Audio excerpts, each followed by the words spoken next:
बिस्मिल्लाहिर्रहमानिर्रहीम। आप देख रहे हैं यूट्यूब चैनल और मैं हूं कामरान हसन। 13 सितंबर से ईरान में जारी मुजाहरों में कमी देखने में नहीं आ रही है और अब इन मुजाहरों में जो मनाजिर सामने आ रहे हैं वो बहुत ही खौफनाक हैं, जिसके बारे में आज से पहले कभी सोचा भी नहीं जा सकता था। एक तरफ तो मुजाहरों में शामिल खवातीन ईरान की सड़कों पर अपने स्कार्फ के साथ सरों के बालों को काट रही हैं, तो अब इन मुजाहिरीन ने ईरानियन उलमा इकराम के जो सरों के इमामे हैं उनको रोडों पर उछालना शुरू कर दिया है।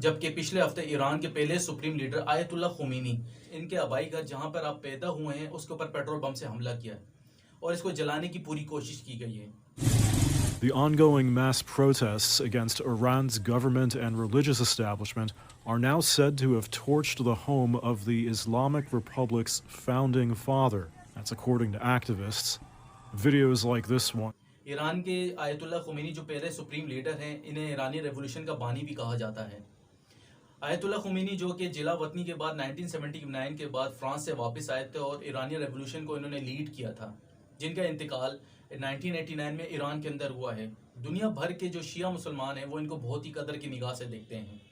इसके साथ इस हफ्ते ईरान में जो फ्यूल प्राइस को लेकर 2019 में मुजाहरे हुए थे, जिसके अंदर बहुत ही जानी और माली नुकसान हुआ था और जिसको ब्लडी नवंबर या खूनी नवंबर के नाम से याद भी किया जाता है, इस हफ्ते उसकी याद में मुजाहरे भी किए गए हैं।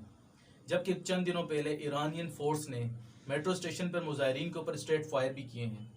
अब तक की इतलात के मुताबिक इन मुजाहरों में 362 लोग मारे जा चुके हैं, जिनके अंदर 52 बच्चे शामिल हैं।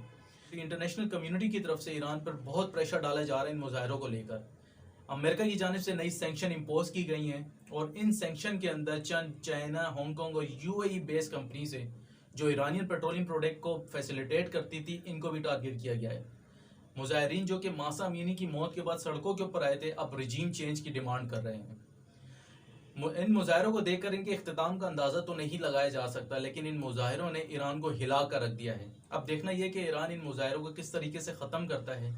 उम्मीद की जा सकती है ईरान इनके लिए कोई ना कोई लाए अमल ज़रूर अपनाएगा और बहुत जल्द इनको इख्तिताम भी करेगा और मज़ीद कोई जानी या माली नुकसान देखने या सुनने में नहीं आएगा।